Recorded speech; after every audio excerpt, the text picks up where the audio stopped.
반갑습니다. 네, 저번 시간에는 포화 수증기량에 대한 개념을 배웠는데 오늘은 그에 이어서 있을 점이라는 개념을 살펴보도록 하겠습니다.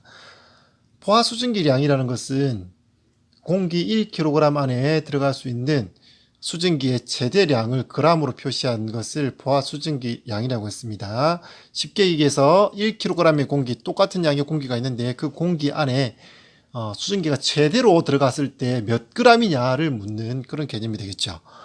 자, 그런데 이 포화 수증기량은 온도에 따라서 다르다 그랬죠. 여기 있는 그래프에서처럼 온도가 낮을 때는 포화 수증기량이 적고 온도가 높아질수록 포화 수증기량이 증가하는 모습의 그래프를 볼 수 있습니다.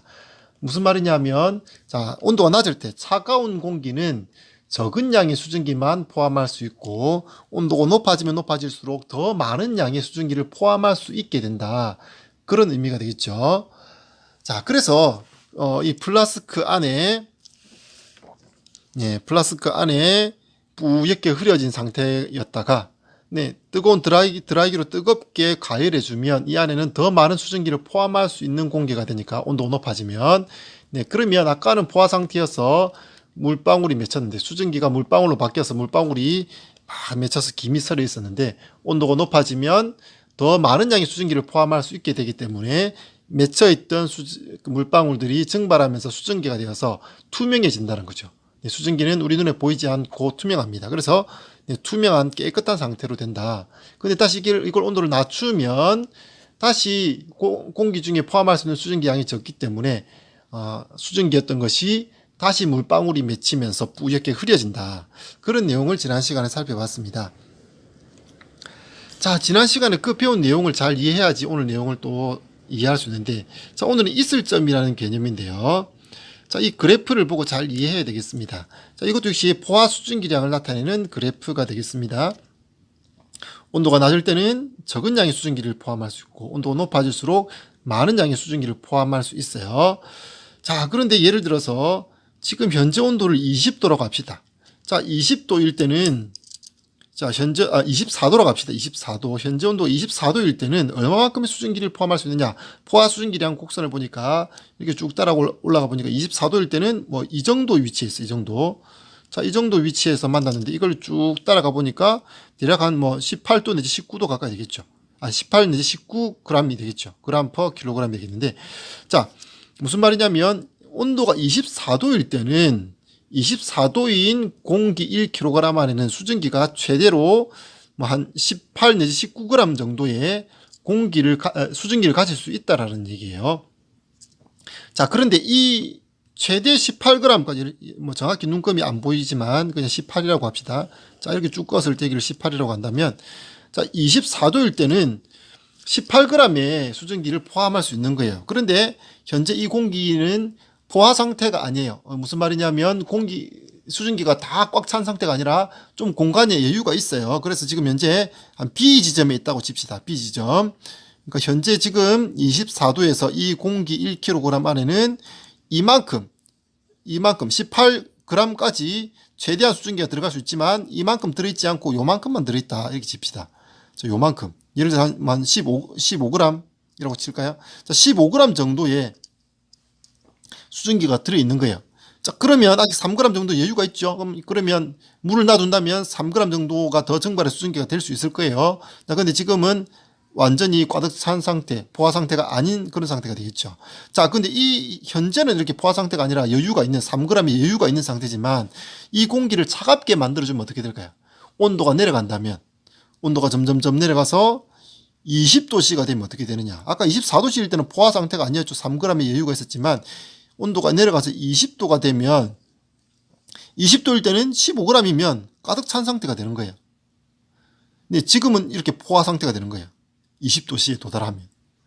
자, 그러면 20도씨까지 내려가면 더 이상 물이 증발하지 않는다는 거죠. 아까는 여유가 있었지만 그래서 물이 좀 증발하는 그런 상태였지만 지금은 습도가 높은 상태가 됐다는 거예요. 축축한 상태. 지금은 더 이상 수증기가 증발하지 않는 상태가 됐다. 그런 얘기죠. 자, 그런데 여기서 온도가 더 내려가면 어떻게 될까? 여기서 더 내려가면 온도가 더 20도인데 뭐 18도, 10도 이렇게 내려가 버리면 어떻게 될까요? 온도가 더 내려가 버리면 이미 공기 중에는 15g의 수증기가 들어있어요. 최대 15 들어갈 수 있는데 제대로 꽉 차 있다는 거죠.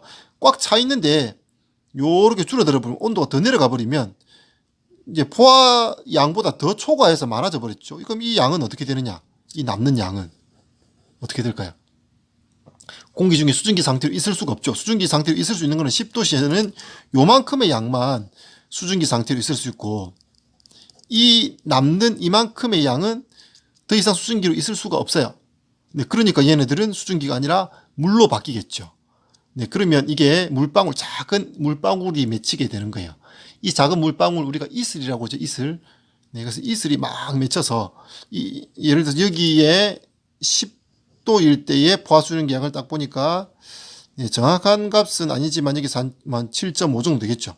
7.5g이다. 예를 들어서 7.5g인데 15g이 녹아 있었어요. 그러면 15에서 7.5를 빼면은, 네, 8.5g 되겠죠. 네, 맞나요? 8.5g의 수증기는 물방울로 바뀐다는 얘기죠. 무슨 말인지 알겠어요? 자, 그러면 자, 다시 아까 원래 상태로 되돌아가 보면, 자, 24도일 때는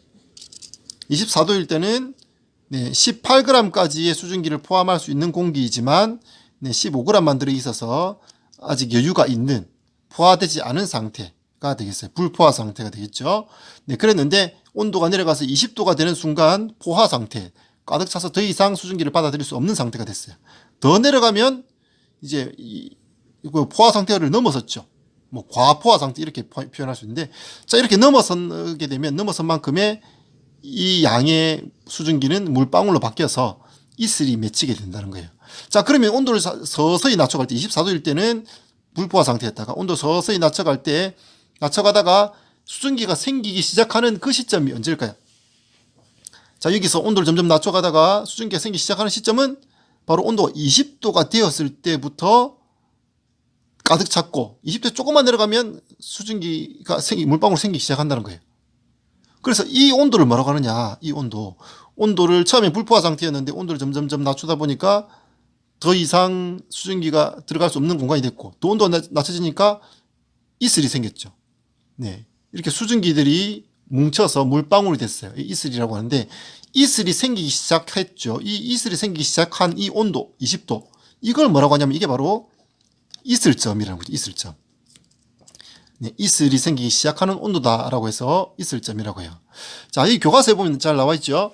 네, 여기 보니까, 네, 공기 중에 수증기가 응결하기 시작할 때의 온도를 이슬점이라고 해요. 이슬점.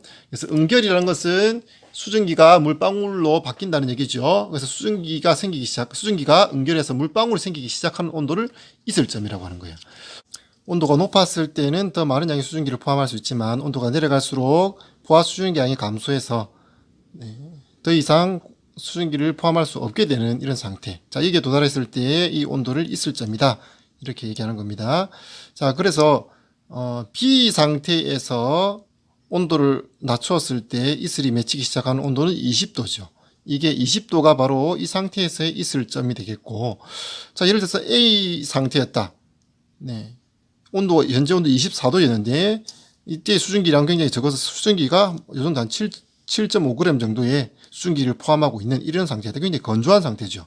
이만큼의 수증기가 들어갈 수 있는데 이만큼밖에 안 들어있어요. 그러니까 수증기량이 적은 건조한 상태였어요. 그런데 이때도 계속 온도를 낮추면 어떻게 되겠어요? 계속 온도를 낮춰서 온도를 10도까지 낮추면 이제 포화 상태가 되는 겁니다. 그래서 이때는 굉장히 습한 상태가 되는 거죠. 똑같은 양의 수증기가 들어있지만 온도 24도일 때는 건조한 상태였는데, 네, 이만큼 들어갈 수 있는 양의 절반도 안 들어있는 굉장히 건조한 상태, 수증기를 더 많이 가질 수 있는 건조한 상태였는데, 온도를 낮추니까 굉장히 습한 상태가 돼버렸다는 거예요. 수증기 양은 그대로 있지만, 자, 10도가 되니까 이제 이슬이 맺히기 시작하는 거예요. 습기가 너무 많아서. 또 온도를 더 낮추면 낮춘 만큼 계속 수증기가 이슬로 맺히게 되겠죠. 자, 그럼 A 상태에 있을 때 이슬점 몇 도일까요? A 상태에 있는 온도가 계속 낮아지면서 10도가 되는 순간 이슬이 맺히기 시작했으니까 10도가 바로 이때 상태의 이슬점, 네, 이슬이 맺히기 시작한 온도가 되겠습니다. 자, C 상태일 때도 어떨까요? C 상태에 있었다라고 하더라도 이 상태도 역시 수증기량은 이만큼이면 이 공기도 있을 점에 도달하면 10도가 되면 온도가 10도가 됐을 때 있을 점에 도달하는 거예요. 자, 그래서 A 상태이거나 C 상태이거나 둘 다 있을 점은 똑같이 10도가 되겠고, B 상태에 있을 때는 있을 점이 20도가 되겠죠. 자, 그래서 포화 상태가 되어서 이슬이 맺히기 시작하는 그 시점의 온도를 있을 점이라고 한다. 이런 개념 여러분 잘 기억해 주기 바랍니다.